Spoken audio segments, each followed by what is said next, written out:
নমস্কার বন্ধুরা, আজ আমি পেঁয়াজের পকোড়া করব। পেঁয়াজ এভাবে কুচি করে কেটে নিয়েছি। আর পকোড়া করার জন্য নিয়েছি আতপ চালের গুঁড়ি নিয়েছি আর বেসন নিয়েছি। আর এতে রসুন আদা বেটে নিয়েছি, হলুদ গুঁড়ো, লবণ, কাঁচা লঙ্কা কুচি করে নিয়েছি, শুকনো লঙ্কা, ধনে গুঁড়ো, জিরে গুঁড়ো আর খাবার সোডা নিয়েছি। আমি সবগুলো উপকরণ দিয়ে দেবো।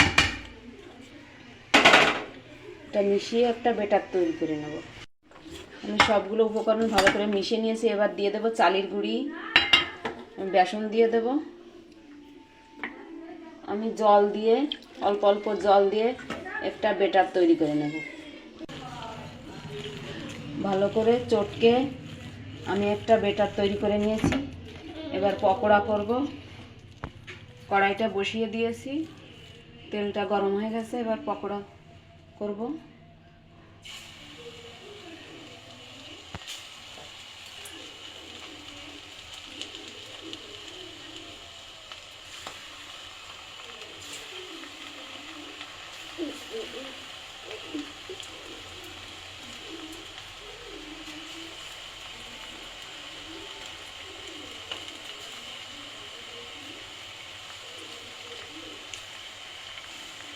আমি পকোড়াগুলো উল্টে পাল্টে ভেজে নেব।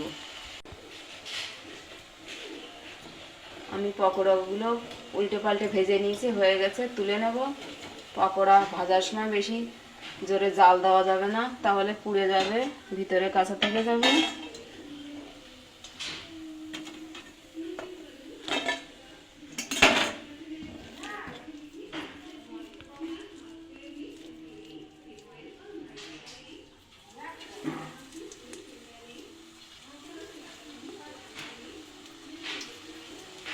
আমি বাকিগুলো এভাবে ভেজে নেব সব।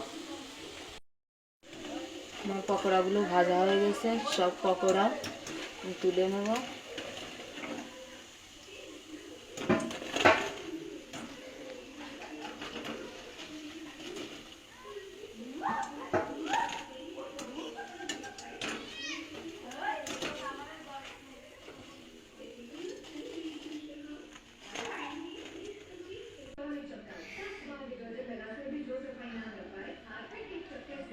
আমি এবার পকোড়ার মধ্যে চাট মশলাটা দিয়ে দেব, গুঁড়ো ছড়িয়ে দেব। চাট মশলাটা দিলে পকোড়া খেতে খুব ভালো লাগে। আর দিয়ে দেবো বিট লবণ, এটা ছড়িয়ে দেবো উপর দিয়ে।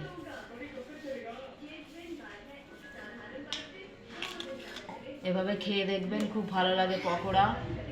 আমার এই পকোড়া রেসিপিটা যদি ভালো লাগে, লাইক, কমেন্ট, শেয়ার করবেন। আর আমার চ্যানেলটা অবশ্যই সাবস্ক্রাইব করবেন।